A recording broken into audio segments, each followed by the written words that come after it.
샬롬. 오늘도 우리가 함께 성경 일독하기 나갈 본문은 창세기 16장 말씀이 되겠습니다. 우리 창세기 15장에서는 아브라함이 이제 자녀가 없으므로 많은 걱정과 두려움 속에 있을 때 하나님께서 찾아오셔서 너의 자녀가 정말 이 무별과 같이 많아질 거라는 약속과 땅에 대한 하나님의 약속을 주시고 믿지 않는 이 아브라함에게 햇불 언약으로 땅의 모든 경계와 그 지역까지 말씀을 주시는 언약을 우리가 볼 수가 있었습니다.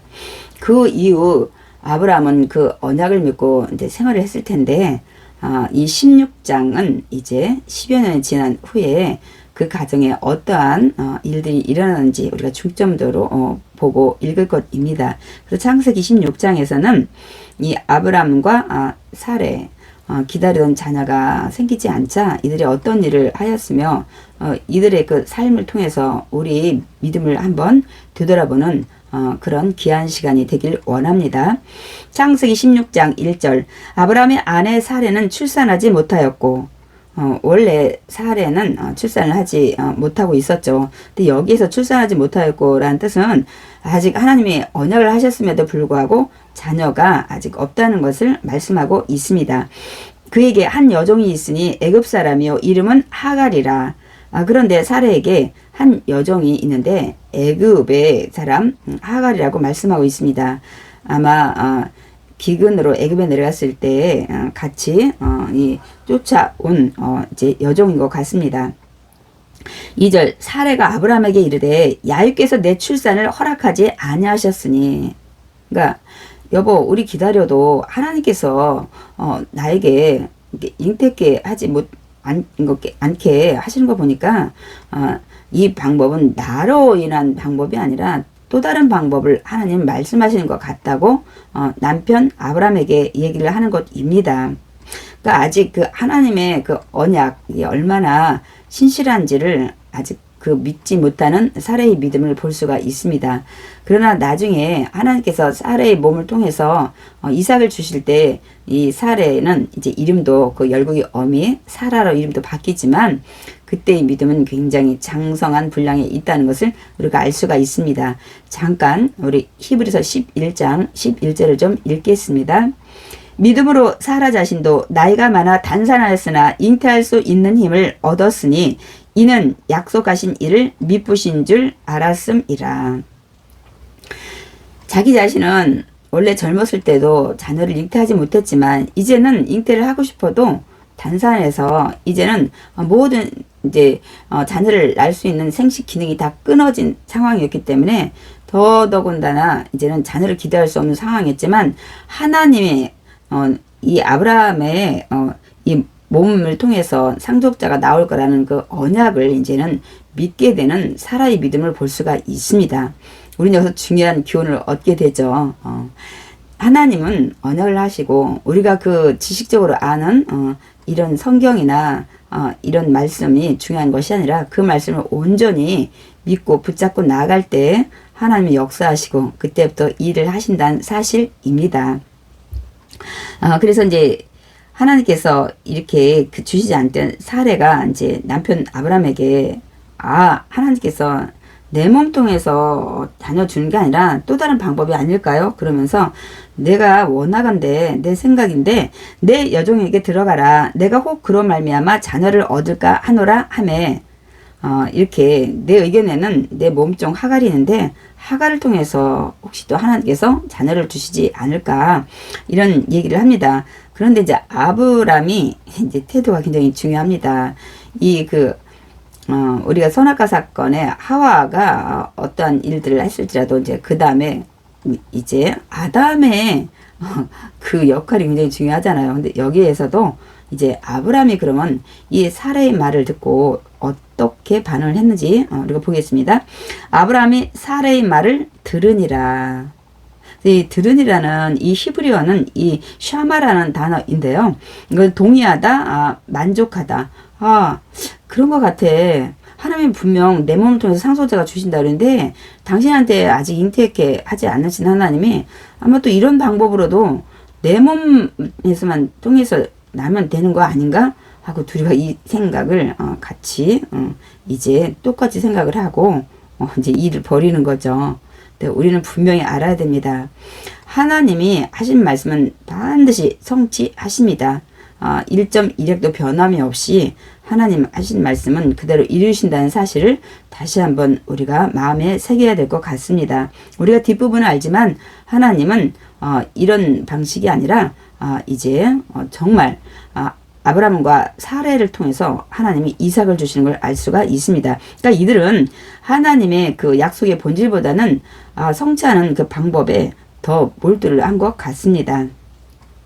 그래서 이제 3절 아브라함의 아내 사레가 그 여종 애굽 사람 하갈을 데려다 그 남편 아브라함에게 첩으로 준 때는 아브라함이 가나안 땅에 거주한 지 10년 후였더라. 그러니까 이들이 언약을 받고 거의 이제 10년이 다 된 상황이라는 것을 알 수가 있습니다. 그러니까 아브라함이 우리 뒤에 보면 86세에 이 하갈을 통해서 아들을 낳았다고 말씀하고 있습니다. 그러니까 85세 된 것을 우리가 추정할 수 있습니다.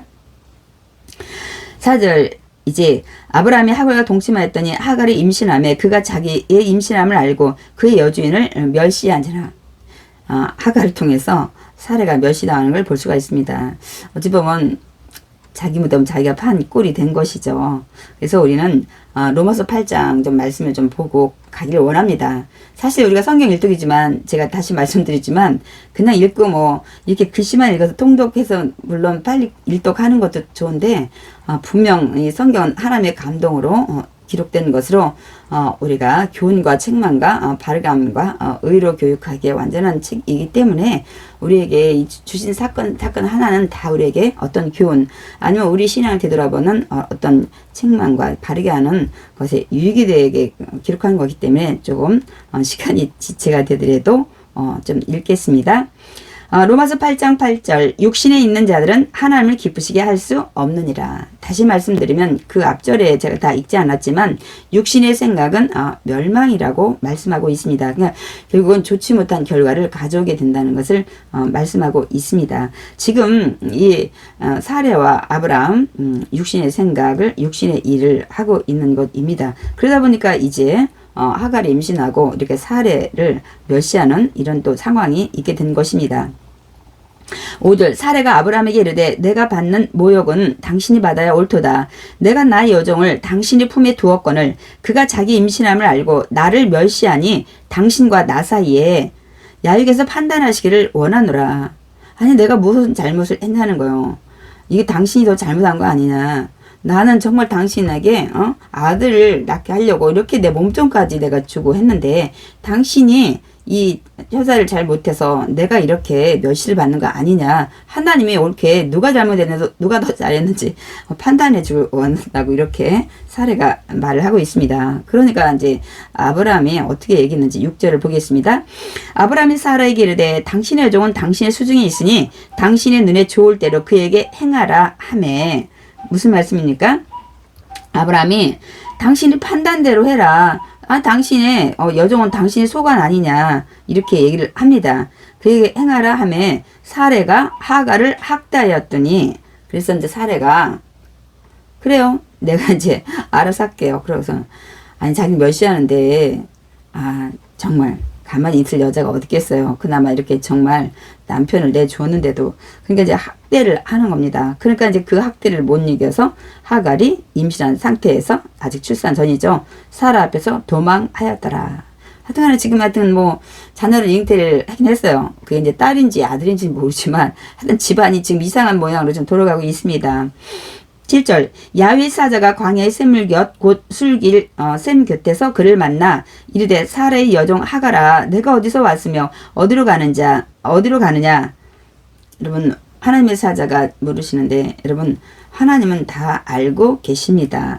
아담아 네가 무엇을 했느냐 다 알고 계시고 또 가인아 네 동생 아벨이 어디 있느냐 다 알고 계시지만 물으십니다. 우리 잘못을 우리가 깨닫고 회개하고 돌아오기를 이 시간을 주는 것입니다.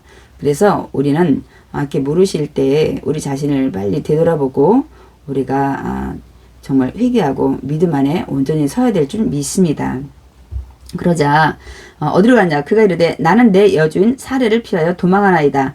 9절 야훼 사자가 그에게 이르되 내 여주인에게로 돌아가서 내 그 수하에 복종하라. 그녀의 학대를 네가 참아내고 너는 사라의 여종의 자리에 돌아가라고 얘기를 하고 있습니다. 근데 그래도 하갈이 좀 믿음이 있었던 것 같아요. 다시 돌아가죠. 10절 야훼 사자가 또 그에게 이르되 내가 내 씨를 크게 번성하여 그 수가 많아 셀 수 없게 하리라.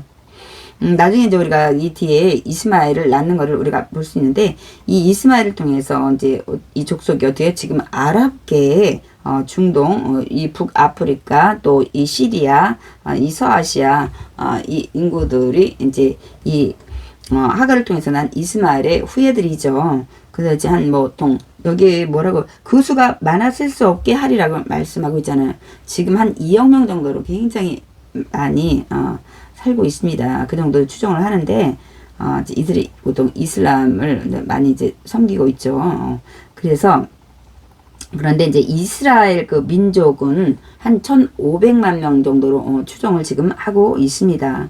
11절 야훼 사자가 또 그에게 이르되 내가 임신하였은즉 아들을 낳으리니 그 이름을 이스마엘이라 하나님이 들이셨다는 이름으로 이름까지 이제 정해서 알려주십니다. 하라 이는 야훼께서 내 고통을 들으셨음이니라. 10절 그가 사람 중에 들나귀 같이 되리니 막 날뛰는 야생마처럼 같은 정착을 안 하고 이렇게 살 거라고 말씀하고 있습니다. 그의 손이 모든 사람을 치겠고 모든 사람의 손이 그를 칠지며 왜 막 남과 막 하여튼 싸우는 거요. 남도 막 이어 싸우고 하여튼 싸움을 많이 하는 이렇게 삶을 살 거라는 것을 말씀하고 있습니다. 치겠고 모든 사람이 손이 그를 칠지며 그가 또 모든 형제와 대항해서 살리라 하니라. 이제 가족과도 형제들하고도 사이가 좋지 못할 거라는 걸 말씀하고 있습니다.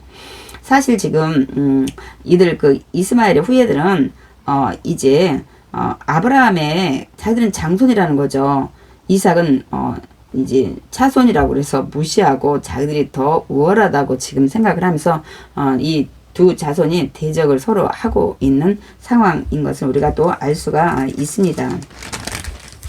13절 하갈이 자기에게 이르신 야훼의 이름을 나를 살피시는 하나님이라 하였으니 이는 내가 어떻게 여기서 나를 살피시는 하나님을 배웠는고 하니라. 14절 이러므로 그 셈을 부엘라 헤로이라고 불렀으며 그것은 가데스와 베레 사이에 있더라. 그러니까 하나님이 나를 살피셨다는 우물이라는 이름을 가지고 있죠. 15절 하갈이 아브라함의 아들을 낳음에 아브라함이 하갈이 낳은 그 아들을 이름하여 이스마엘이라 하였더라. 아마 하갈이 그 만난 하나님에 대해서 이렇게 아브라함에게 얘기를 다 한 것 같습니다. 그러니까 이 이스마엘은 그러니까 결국 사레와 그 아브라함과 이 하갈의 합작품인 것입니다. 그러니까 육신의 생각으로 만들어진 자녀이죠. 16절 하갈이 아브라함에게 이스마엘을 낳았을 때 아브라함이 86세였더라. 그래서 우리는 이제 창세기 16장을 통해서 육신의 생각으로 만들어진 모든 일들이 좋지 않은 결과가 온다는 사실을 우리가 하나 알아야 되겠고요. 하나님은 분명 내 몸을 통해서 후손을 주겠다고 약속하신 하나님은 이 방법이 아니라 하나님의 방법으로 그 뜻을 이룬다는 것을 우리가 분명히 알아야 됩니다. 제가 잠언 그 19장 21절을 제가 어제 읽었듯이 사람의 마음에는 많은 계획을 세우지만 온전히 하나님 뜻만 이루어진다는 것을 우리가 다시 한번 마음에 깊이 새겨야 될 것 같습니다. 인간의 방법으로 이렇게 자녀를 아들을 얻었지만 하나님의 방법이 아닐 때는 하나님의 만 완전하게 이루어진다는 사실을 우리가 알 수 있습니다. 그래서 우리가 갈라디아서를 보면 이 말씀을 하고 있습니다. 기록된 바 아브라함에게 두 아들이 있으니 하나는 여종에게서 하나는 자유 있는 여자에게서 낳다 하였으며 이 성령으로 잉태된 것을 말씀하고 있습니다. 여종에게서는 육체를 따라 낳고 다시 갈라디아서에서도 사도 바울이 얘기를 하고 있습니다. 자유 있는 여자에게서는 약속으로 하나님의 언약 가운데 이렇게 이제 출생하게 됐다는 걸 말씀하고 있습니다. 그러면서 이제 형제들아 너희는 이삭과 같이 약속의 자녀다. 예수 그들 믿음으로 이 거듭난 자녀들은 이 약속의 자녀 이런 사례를 통해서 언약의 자녀라는 걸 말씀하고 있습니다. 그런지 형제들아 우리는 여종의 그 하갈의 자녀가 아니요 자유 있는 여자의 자녀라. 복음으로써 자녀가 됐다고 말씀을 하고 있는 것입니다. 그래서 우리는 창세기 16장을 마치면서 정말 우리가 하나님 주신 언약을 끝까지 인내하면서 우리가 기다리는 믿음의 자녀가 되어야 된다는 사실을 우리가 좀 깨달았으면 좋겠고요. 두 번째는 하나님의 언약을 하셨지만 그 언약을 온전히 우리가 믿을 때 너희 믿음이 그들의 믿음이 구원을 이루게 했다고 하신 말씀을 우리 복음서를 많이 우리가 들었죠. 기적이 일어날 때마다. 그래서 우리는 하나님이 주신 그 언약의 말씀이 다 이 성경 말씀이잖아요. 이것을 지식적으로 그냥 그래서 제가 통독하는 거라든지 이런 것도 다 좋은데 이 말씀을 내 마음에 깊이 새기고 정말 교훈을 얻고 온전히 믿을 때 그 다음부터는 저와 여러분에게 하나님이 일하신다는 사실을 우리가 분명히 좀 교훈으로 깨달았으면 하는 바람입니다. 그래서 오늘 이 귀한 말씀 다시 한번 우리 마음에 깊이 새기고 하나님 주신 언약들을 다 우리가 합력할 선을 좀 믿습니다. 온전히 지식이 아니라 우리가 마음속에 믿음으로 우리 품는 저희들 되기 원합니다.